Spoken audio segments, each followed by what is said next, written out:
Balitang Tomasino. Formal nang sinalubong ng mga Tomasino ang academic year 2014-2015 bago pa ang nalalapit na umpisa ng klase sa UST sa July 14 sa taunang Misa de Apertura o Mass of the Holy Spirit sa Santissimo Rosario Parish kaninang umaga. Para sa ibang detalye, narito si Robert Vergara. Tulad ng mga coach sa iba't ibang uri ng sports kagaya ng tennis at football, malaki ang papel na ginagampanan ng banal na espiritu sa pagsisilbing gabay sa buhay Katoliko. Ito ang mensahe ni Bishop Francisco de Leon, tagapangulo ng Episcopal Commission on Catechesis and Catholic Education ng CBCP sa kaniyang homilya sa Misa de Apertura kaninang umaga.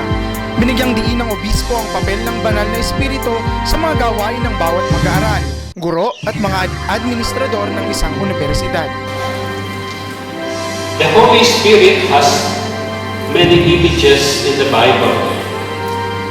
Dove, breath, fire, wind, water, oil. Today I would like to present the coach as an image of the Holy Spirit.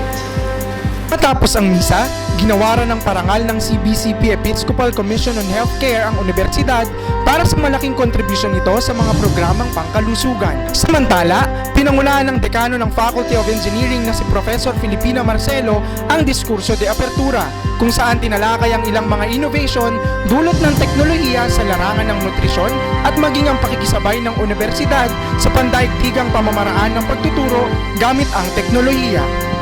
Ang payo sa mga Tomasino ngayong academic year, patuloy na pagyamanin ang karunungan kasabay ng pag-alaala sa biyaya ng paggabay ng Espiritu sa iba't ibang sangay ng buhay. Ito po si Robert Vergara para sa B-Exclusives Update. Salamat Robert! Manatiling nakatutok para sa iba pang balita. Bisitahin ang aming website at social media accounts. Ito po si Angelique Antillana para sa B-Exclusives Update.